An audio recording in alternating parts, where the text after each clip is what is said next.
ಪ್ರಧಾನಮಂತ್ರಿ ನರೇಂದ್ರ ಮೋದಿಯವರು ಮೈಸೂರಿಗೆ ಬಂದಿದ್ದಾಗ ಚಾಮುಂಡೇಶ್ವರಿ ದೇವಿಯಲ್ಲಿ ಪ್ರಾರ್ಥನೆ ಮಾಡಿದರು ಒಬ್ಬರೇ ಕೂತು. ದಲಿತ ಕೃಷಿಕ ರಾಮದಾಸ್ ಅವರ ಜಮೀನಿನಲ್ಲಿ ಕೃಷ್ಣ ಶಿಲೆ ಸಿಕ್ಕಿದೆ.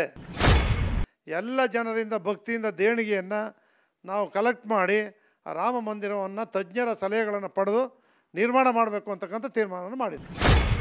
ಎಲ್ಲಿ ಅಯೋಧ್ಯೆ ಎಲ್ಲಿ ಆರೋಹಳ್ಳಿ ಅಂದರೆ ಅದೇ ತಾಯಿ ಚಾಮುಂಡೇಶ್ವರಿಯ ಶಕ್ತಿ.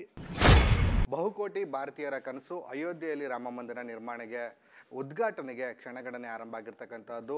ಅಯೋಧ್ಯೆಯಲ್ಲಿ ಪ್ರತಿಷ್ಠಾಪನೆ ಆಗ್ತಾ ಇರ್ತಕ್ಕಂಥ ರಾಮಲಲ್ಲ ವಿಗ್ರಹಕ್ಕೆ ಮೈಸೂರಿನ ಚಾಮುಂಡೇಶ್ವರಿ ಕ್ಷೇತ್ರದ ಆರೋಹಳ್ಳಿ ಗ್ರಾಮದ ಕೃಷ್ಣ ಶಿಲೆ ಆಯ್ಕೆಯಾಗಿತ್ತು. ಈಗ ಏನು ಕೃಷ್ಣ ಶಿಲೆ ಸಿಕ್ಕಂಥ ಜಮೀನನ್ನು ಕೂಡ ಪುಣ್ಯಭೂಮಿಯಾಗಿ ಮಾರ್ಪಡಿಸಿ ಅಲ್ಲಿ ರಾಮ ಮಂದಿರವನ್ನು ನಿರ್ಮಾಣ ಮಾಡಬೇಕು ಅನ್ನುವಂಥ ವಿಚಾರಗಳಿಗೂ ಕೂಡ ಮುನ್ನೆಲೆಗೆ ಬಂದಿರತಕ್ಕಂಥದ್ದೇ. ಈ ಕುರಿತು ಮಾತಾಡಲಿಕ್ಕೆ ಚಾಮುಂಡೇಶ್ವರಿ ಕ್ಷೇತ್ರದ ಶಾಸಕರಾದಂಥ ಜಿ.ಟಿ. ದೇವೇಗೌಡರನ್ನ ನೊಟ್ಟಿಗಿದ್ದಾರೆ. ಅವ್ರನ್ನ ಮಾತನಾಡಿಸ್ತಾ ಹೋಗ್ತೀನಿ. ಸರ್, ಏನು ರಾಮಲಲ್ಲ ಮೂರ್ತಿಗೆ ಶಿಲೆ ಸಿಕ್ಕಂಥ ಜಾಗದಲ್ಲಿ ರಾಮ ಮಂದಿರ ನಿರ್ಮಾಣ ಮಾಡಬೇಕು ಅನ್ನುವಂಥ ವಿಚಾರ ಭಾಳ ವರ್ಷಗಳ ಕನಸು ಅಯೋಧ್ಯೆಯಲ್ಲಿ ನೆನಸಾಗಿದೆ. ಪ್ರಧಾನಮಂತ್ರಿ ನರೇಂದ್ರ ಮೋದಿಯವರು ಮೈಸೂರಿಗೆ ಬಂದಿದ್ದಾಗ ಚಾಮುಂಡೇಶ್ವರಿ ದೇವಿಯಲ್ಲಿ ಪ್ರಾರ್ಥನೆ ಮಾಡಿದರು ಒಬ್ಬರೇ ಕೂತು. ಚಾಮುಂಡೇಶ್ವರಿ ಆಶೀರ್ವಾದದಿಂದ ಚಾಮುಂಡೇಶ್ವರಿ ಕ್ಷೇತ್ರದ ಆರೋಹಳ್ಳಿ ಗ್ರಾಮದಲ್ಲೇ ದಲಿತ ಕೃಷಿಕ ರಾಮದಾಸ್ ಅವರ ಜಮೀನಿನಲ್ಲಿ ಕೃಷ್ಣ ಶಿಲೆ ಸಿಕ್ಕಿದೆ. ಮೈಸೂರಿನವರಾದಂಥ ಅರುಣ್ ಯೋಗಿರಾಜ್ರವರು ಆ ಶಿಲೆಯನ್ನು ಕೆತ್ತಿ ಶ್ರೀರಾಮನನ್ನು ಅಯೋಧ್ಯೆಯಲ್ಲಿ ಪ್ರತಿಷ್ಠಾಪನೆ ಮಾಡಿದ್ದಾರೆ. ಆ ಒಂದು ದೇಶದ ದೊಡ್ಡ ಕಾರ್ಯಕ್ರಮವಾಗಿ 22ನೇ ತಾರೀಕು ನಡೀತಾ ಇದೆ.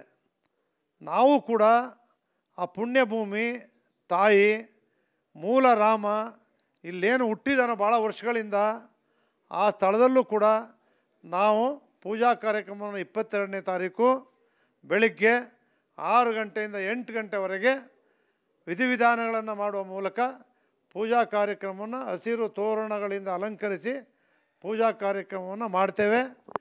ಜೊತೆಗೆ ಅಲ್ಲೇ ರಾಮ ಮಂದಿರವನ್ನು ನಾವು ನಿರ್ಮಾಣ ಮಾಡಬೇಕು ಅಂತಕ್ಕಂಥದ್ದನ್ನು ಕೂಡ ತೀರ್ಮಾನ ಮಾಡ್ತೇವೆ. ನನಗಂತೂ ನಿಜವಾಗ್ಲೂ ಕೂಡ ಇಡೀ ರಾಜ್ಯದ ಕನ್ನಡಿಗರು ಇವತ್ತೇನು ಅಯೋಧ್ಯೆಯಲ್ಲಿ ದಾಸೋಹದ ನೇತೃತ್ವ, ಪೂಜಾ ಕಾರ್ಯಕ್ರಮದ ನೇತೃತ್ವ ಎಲ್ಲವನ್ನು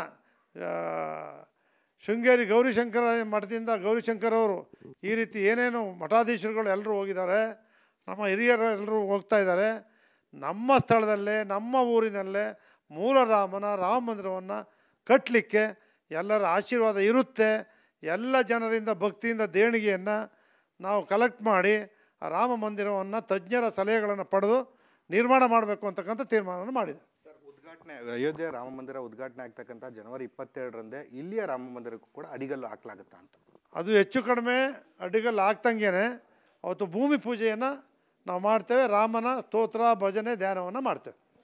ಈ ರೂಪುರೇಷೆಗಳು ಯಾವ ರೀತಿ ಇರ್ತದೆ ಮತ್ತು ರಾಮನ ವಿಗ್ರಹವನ್ನು ಯಾರ ಕಡೆಯಿಂದ ಕೆತ್ತಿಸಲಾಗಿದೆ? ಎಲ್ಲವನ್ನು ಕೂಡ ಮೈಸೂರಿಗೆ ಅರುಣ್ ಯೋಗಿರಾಜ್ ಅವರು 27ಕ್ಕೆ ಬರ್ತಾರೆ ಅಂತ ಹೇಳಿದ್ದಾರೆ. ಅವ್ರು ಬಂದ ಮೇಲೆ ಅವ್ರ ಜೊತೆ ಚರ್ಚೆ ಮಾಡಿ ಅವ್ರು ಯಾವ ತಜ್ಞರುಗಳಿಗೆ ಹೇಳ್ತಾರೆ ಎಲ್ಲ ಗೊತ್ತಿದೆ. ಅವ್ರ ಜೊತೆಯೆಲ್ಲ ಮಾತಾಡಿ ಅಲ್ಲಿ ಮಾಡಿರ್ತಕ್ಕಂಥವ್ರ ಸಲಹೆಗಳನ್ನು ಪಡೆದು ಇಲ್ಲಿ ನಿರ್ಮಾಣ ಮಾಡ್ತೇವೆ. ಕೊನೆಯದಾಗಿ ಎಲ್ಲಿಯ ಅಯೋಧ್ಯ, ಎಲ್ಲಿಯ ಚಾಮುಂಡೇಶ್ವರಿ ಕ್ಷೇತ್ರ, ಎಲ್ಲಿಯ ಆರೋಹಳ್ಳಿ, ಈ ಒಂದು ಬಂದ ಬಗ್ಗೆ ಏನು ಹೇಳ್ತೀರಿ ಸರ್? ಎಲ್ಲಿ ಅಯೋಧ್ಯೆ ಎಲ್ಲಿ ಆರೋಹಳ್ಳಿ ಅಂದರೆ ಅದೇ ತಾಯಿ ಚಾಮುಂಡೇಶ್ವರಿಯ ಶಕ್ತಿ. ಆ ತಾಯಿ ಚಾಮುಂಡೇಶ್ವರಿಯ ಶಕ್ತಿಯಿಂದನೇ ಇಲ್ಲಿ ಶಿಲೆ ಸಿಕ್ಕಿದೆ, ಅಲ್ಲಿ ರಾಮ ಮಂದಿರ ಪ್ರಾರಂಭ ಆಗಿದೆ. ಇದಿಷ್ಟು ಶಾಸಕ ಜಿ.ಟಿ. ದೇವೇಗೌಡರ ಮಾತಾಗಿರ್ತಕ್ಕಂಥದ್ದು. ಏನು ರಾಮಲಲ್ಲ ಮೂರ್ತಿಗೆ ಶಿಲೆ ಸಿಕ್ಕಂತಹ ಆರೋಹಳ್ಳಿ ಗ್ರಾಮದ ಜಮೀನನ್ನು ಪುಣ್ಯಭೂಮಿಯಾಗಿ ಮಾರ್ಪಡಿಸಬೇಕು, ಅದರ ಅಸ್ಮಿತೆಯನ್ನು ಹಾಗೆ ಉಳಿಸಬೇಕು ಅನ್ನುವಂಥ ನಿಟ್ಟಿನಲ್ಲಿ ಅಲ್ಲಿ ರಾಮ ಮಂದಿರ ನಿರ್ಮಾಣಕ್ಕೆ ಮುಂದಾಗಿರ್ತಕ್ಕಂಥದ್ದು ಅನ್ನುವಂಥ ವಿಚಾರವನ್ನು ತಿಳಿಸ್ತಾ ಇರ್ತಕ್ಕಂಥದ್ದು. ಕ್ಯಾಮ್ರಾ ಪರ್ಸನ್ ನಿತಿನ್ ಅರಸು ಜೊತೆ ಸಂದೀಪ್ ಕುಮಾರ್, ಸುದ್ದಿನಾಡು, ಮೈಸೂರು.